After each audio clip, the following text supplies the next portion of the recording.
It's time for Positively Kansas. Coming up, for some Kansans, the COVID-19 crisis reminds them of another scary time in history when the target was most often children.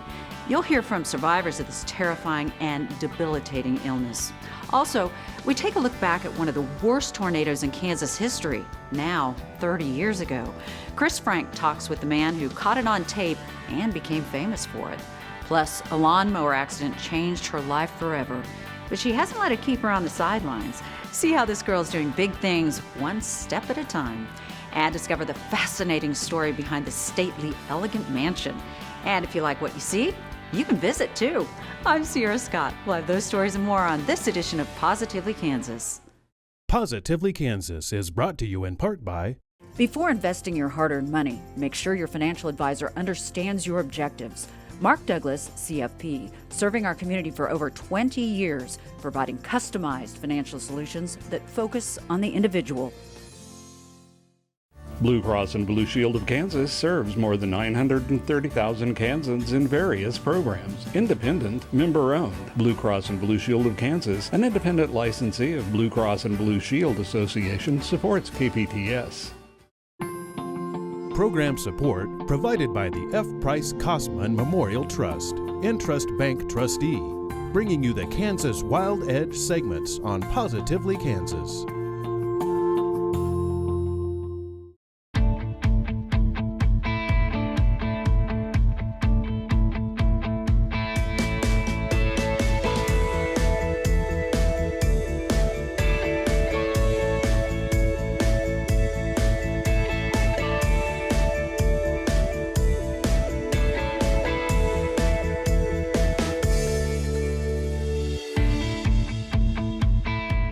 We're all looking forward to putting the COVID-19 pandemic behind us, but those who have lost loved ones or businesses or gotten seriously sick themselves may never fully recover.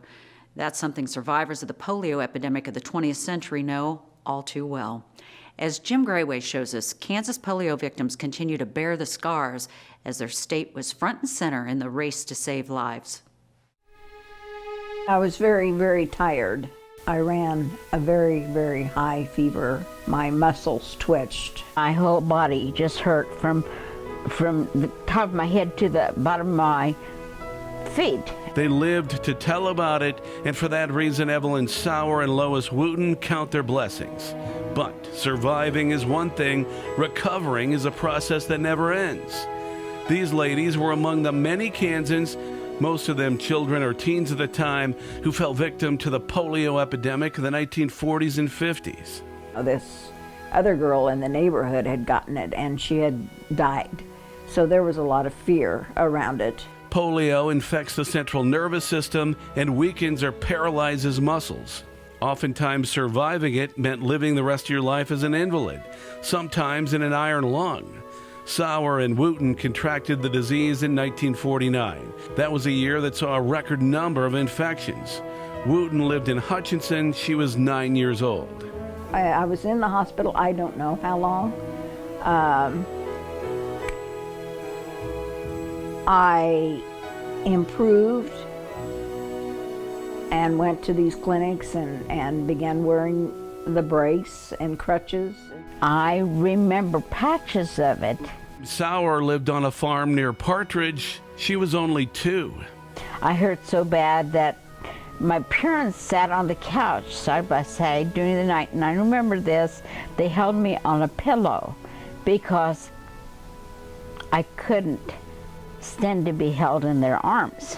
For thousands of years, polio epidemics seemed to come and go. Then, in the late 1800s, the United States and Europe were hit with major outbreaks.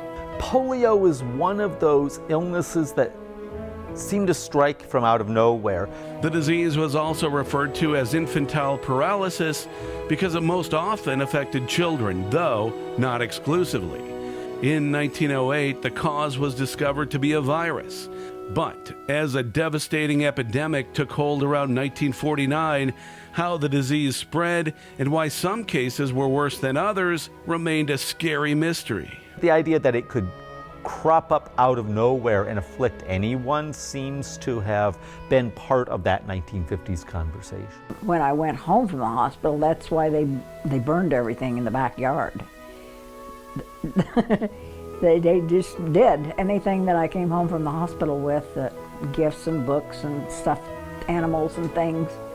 They were so afraid of the virus that and the germs that they burned everything. I always walked funny, and the school children made fun of me, and my parents felt such a stigma that they didn't even talk to their family about it very much. After I got better and was able to go to school, kids kind of seemed to shy away from me. And I think that there was so much fear about polio that they didn't want to get too close to me. Then came the breakthrough that changed everything. The discovery that polio was spread through human fecal waste made it easier to study. That led to the development of a vaccine, and that vaccine became widely available in the mid-1950s. The first town in America to get every person under age 40 vaccinated was a little burg in southwest Kansas. Citizens of Protection, Kansas are really getting protection. They made a pretty big thing about the fact that they chose Protection, Kansas to protect that little city. The vaccine eventually led to the elimination of polio in the United States. Meanwhile, survivors continued on with varying degrees of disability. In 2006, Wooten helped establish the Central Kansas Polio Survivors Group. Sauer joined quickly thereafter. It affected our lives that much. And we have overcome so much we can share with each other and help each other. The support group welcomes people with disabilities of any cause because the lifelong challenges are much the same. Fewer and fewer members are actual polio victims anymore, thanks to the vaccine that has prevented so much suffering and death the past several decades. For Positively Kansas, I'm Jim Grayway. No known cases of polio have originated in the United States since 1979. The last time the disease even existed here was in 1993, when it was brought in by a foreign traveler. Young millennials might not be able to relate to this, but there was a time before most of us carried smartphones. High-quality tornado film or videos weren't as common as they are now. But on April 26, 1991, a Wichita man was in the right place at the right time with a new camcorder to capture the F5 tornado approaching Andover. Chris Frank has the story as the 30th anniversary of this historic storm is upon us. This video has been seen by news audiences nationwide over the years. The F5 tornado is shown here crossing from Sedgwick County into Butler County and then into Andover. It struck terror in the hearts of those in and near its path who saw it approaching. But Wichitan Duke Evans ignored the typical fear which would motivate most to seek shelter. Evans, 53 years old at the time, had just finished participating in a golf tournament at the Teradyne Country Club. Evans ignored the calls to flee to safety in the basement. Instead, he picked up his new Canon camcorder to document the tornado. I had that new camera, and I knew I could get some good pictures. Evans says he wasn't nervous about capturing this video. He says he could tell the tornado was traveling at an angle to his position and not coming straight at him. It turns out that Duke Evans was a pretty good photographer, had a great vantage point there at Teradyne, which got him up above the parking lot and was able to shoot long period of time as that tornado crossed out of Sedgwick County into Butler County before it struck the trailer park. Evans says CNN offered him $1,000 for the video. Evans says he only received $500 from the cable news network. Evans bought his camera for the purpose of videoing his and others' golf swings to analyze them. He never dreamed of being in the presence of such a powerful force of nature as an F5 rated tornado and having the camera on hand to video it. He managed to track the deadly tornado for more than 6 minutes. It is a video that most news stations wanted to get a hold of then. Evans says weather scientists also watched and studied it. This is Chris Frank reporting for Positively Kansas. Now, with so many smartphones in service, storm video is much more common. Now to this story about a Kansas family that got rich selling so-called snake oil and built their dream home. It's an interesting story that played out for decades and would actually make a good novel or movie. Jim Grayway takes us to Abilene to show us what it's all about.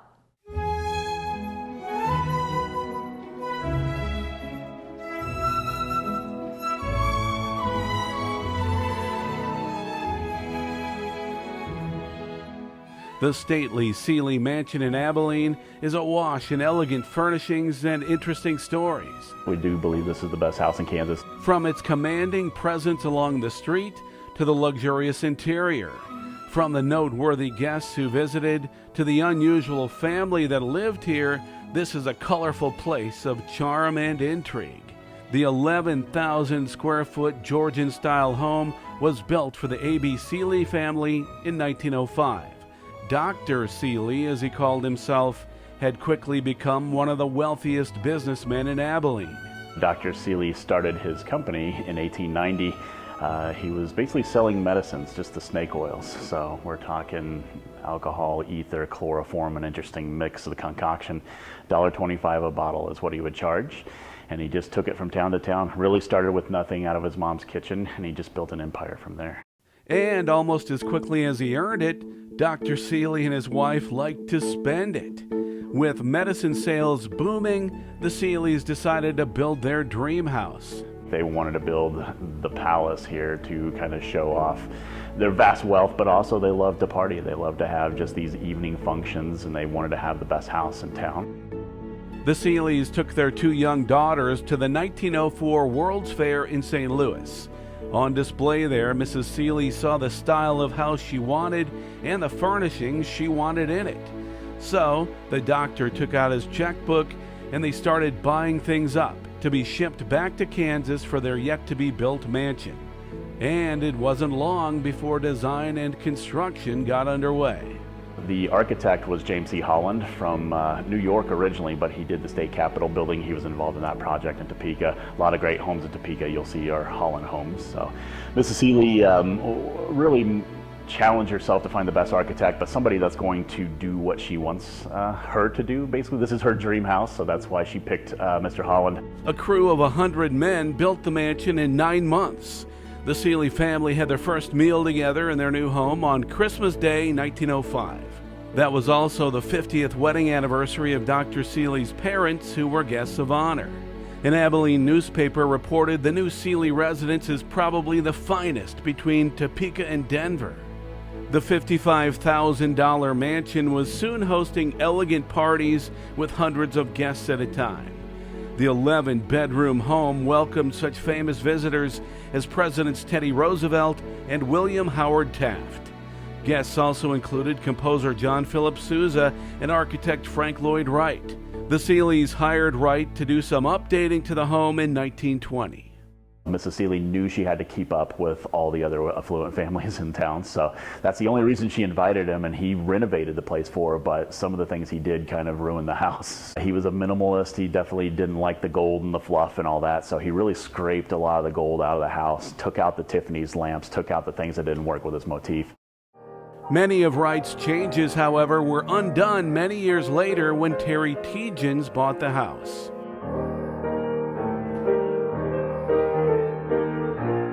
Tegens' efforts to acquire it began in 1970 when his Emporia State Choral Group was in Abilene for a concert. As we came by to go to the high school, we came by the Seeley home. Yes, what a grand old house it had been, but it needed a paint job, a bit overgrown with trees. But as we went by, I said, look at that gorgeous old house. And found out that the daughters, Helen and Marion, the two children, were still residing in the family home.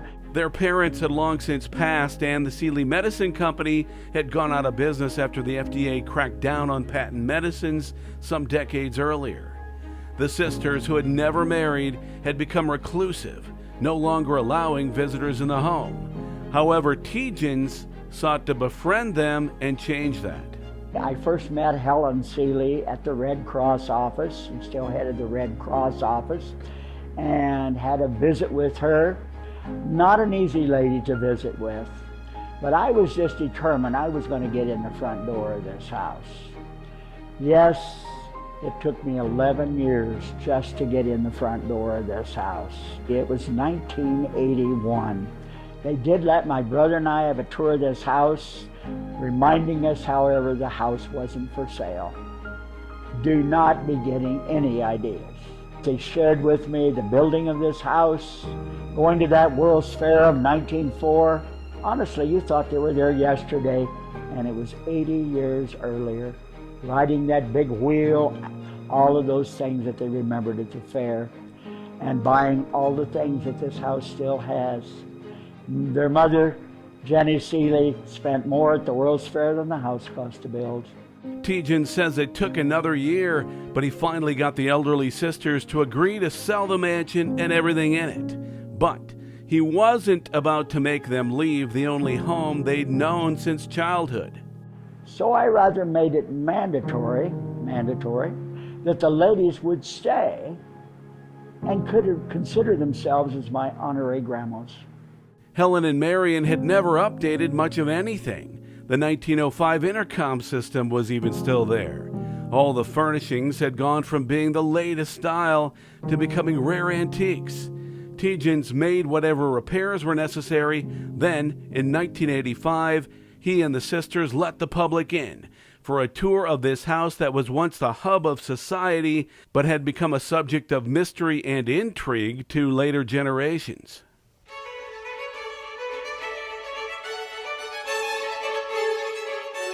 I think the front porch definitely gets your attention there, and that's kind of what the whole town would see all the time as they're passing through. The columns are emulating the White House. It's just incredible craftsmanship. The curvatures on all the house. I mean, just the things they were able to accomplish in 1905 without really power tools or anything. Doing all this by hand, that's pretty staggering itself. On the main floor, just kind of the area where the night would start, so you'd go from the dining room to the music room. We have a Steinway piano sitting down there that they bought for Marion, the oldest daughter. She was a concert pianist, so we want to have the best piano from New York City. The library has a collection of books that are unparalleled. They have Mark Twain autograph books there. They have Gone with the Wind first edition. In the living room, they actually have a Victrola. Well, all of our record players still work, so we have 3 Edisons, 3 Victrolas, and so it's kind of fun to listen to the music that they would have been enjoying in the 1920s. The second floor consists of 5 bedrooms, including the room the sisters shared throughout their lives. There is the master bedroom, which had its own ensuite, quite unusual for 1905, and there's the nicest bedroom of all that was reserved for the most important guests. Up on the 3rd floor, there are 6 bedrooms that all open to the ballroom. That curvature over the top is for the acoustics, so they would put string quartets or mini orchestras. They would have music, live music for their guests pretty much every night they had guests. They would have chairs set up, arranged, and then at the end of the night they'd move the chairs off the floor and turn it into a dance hall. And you can still see the remnants on the floor. The little divots and grooves come from years and years of the Foxtrot in Charleston there. Terry Tejan's established a nonprofit foundation to operate and maintain the mansion for generations to come. It is a 3-dimensional snapshot of high-class Kansas life more than a century ago.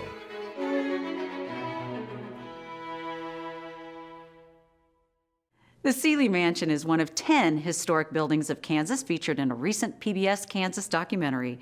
It's not available online, but you can get a DVD copy of the program for a contribution to PBS Kansas, which would be much appreciated.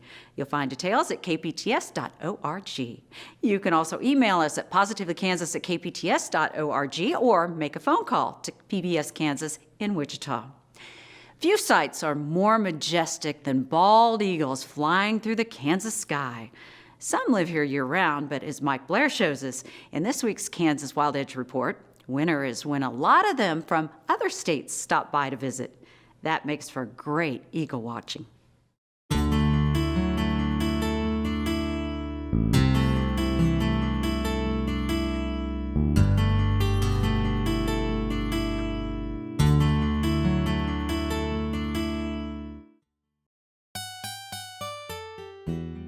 Flying eagles. It always seems to make the list of Earth's most beautiful sightings. Bald eagles, large and powerful on the wing, carve the blue, the clouds, in a way of few other birds. Dark bodies bracketed in white are stunning subjects that arc and soar. And their effortless wanderings depict freedom.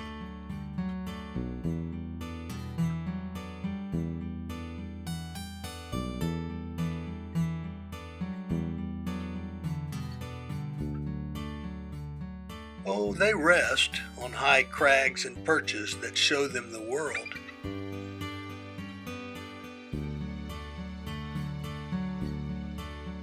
Sometimes they sit for hours.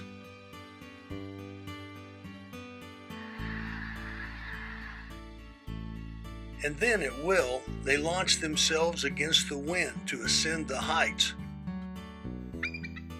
Sometimes mere specks in the overhead ether.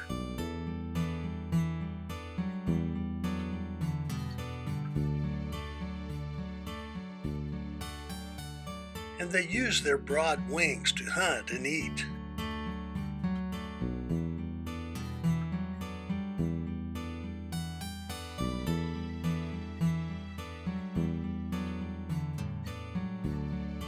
Together for nests.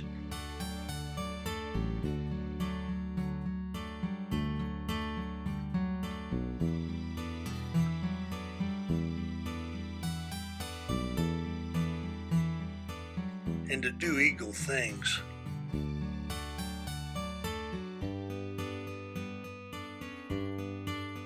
But it's clear to all who watch, sometimes eagles fly simply for joy.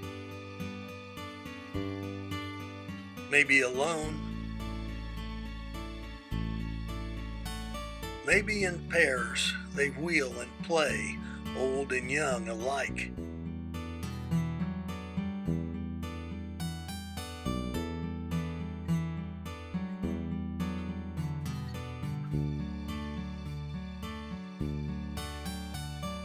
And to see this makes us better. A nest is a busy stage of constant activity. Its mated pair comes and goes, sharing food, duties, babysitting, and sometimes an aerial stroll together.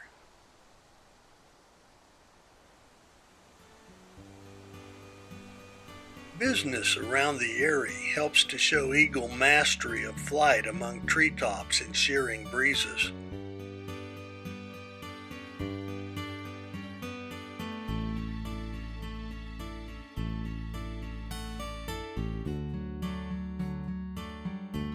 It's a wondrous place to observe.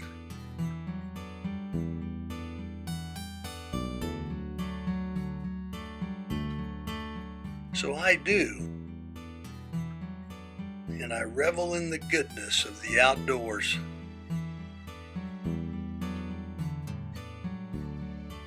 I'm Mike Blair for Positively Kansas. Now back to the human race here on the ground, where the pandemic has sidelined sports for a lot of young athletes. But for one Wichita girl, this was just another obstacle to overcome in a life of challenges. Anna Spencer introduces us to a remarkable 7-year-old amputee who says she was born to run. Lana Aronis takes her mark and shows off her running skills at a local track in West Wichita. On this brisk winter day, she welcomes the chance to get back in a lane and practice her sprint. It's an opportunity she doesn't take for granted. Lana is a 7-year-old adaptive athlete. She was only 18 months old when her left foot and part of her leg had to be amputated because of a lawnmower incident at her daycare. The tragedy changed her life, but it didn't break her spirit. I can do gymnastics, swimming, run, and I can do long jump, I can do field. In recent years, Lana has been busy traveling around the country participating in a variety of events and competitions. Still, her mother remembers the accident that forever changed their lives. Go get him. You ready? Let's go get him. So the first day when all of this happened, it was definitely one of the scariest moments of our life for myself and my husband. Our biggest concern was just making sure that she was going to be able to live.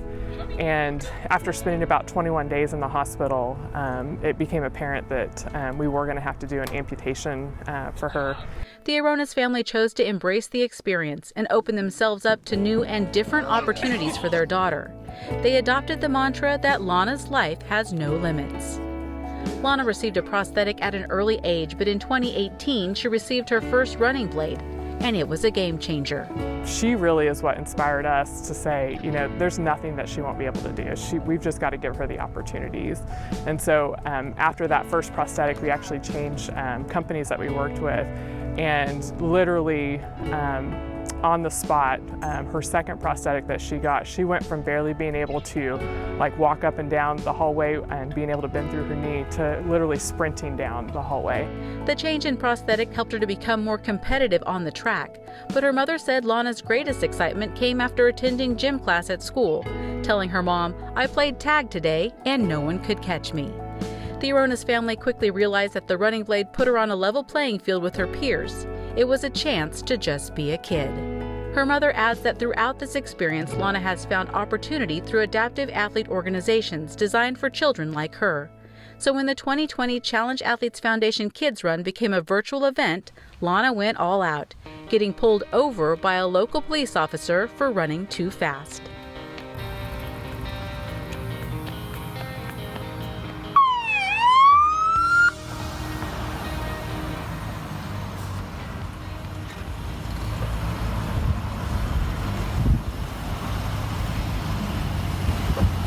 Hello, ma'am. How are you? Good. I caught you running way too fast on this street today. What? I know. This is a 30-mile-an-hour zone, and you were running 50 miles an hour. What are we going to do about this? I don't know. While the pandemic has put in-person competition out of reach for now, Lana plans to keep running, chasing dreams of becoming a Paralympian and one day competing for the gold. In West Wichita, I'm Anna Spencer for Positively Kansas. Over the years, this young hero has participated as an adaptive athlete in Angel City Sports, the Challenged Athletes Foundation Kids Run, and locally with Wichita Adaptive Sports. Her family continues to raise awareness about lawnmower safety. Well, that's a wrap for this week. Positively Kansas at kpts.org is our address if you have a question, comment, or story idea. I'm Sierra Scott. Take care. I'll see you soon.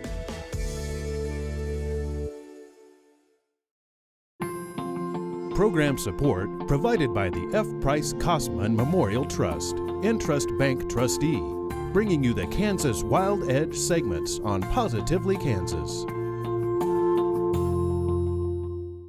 Blue Cross and Blue Shield of Kansas serves more than 930,000 Kansans in various programs. Independent, member-owned. Blue Cross and Blue Shield of Kansas, an independent licensee of Blue Cross and Blue Shield Association, supports KPTS. Before investing your hard-earned money, make sure your financial advisor understands your objectives. Mark Douglas, CFP, serving our community for over 20 years, providing customized financial solutions that focus on the individual.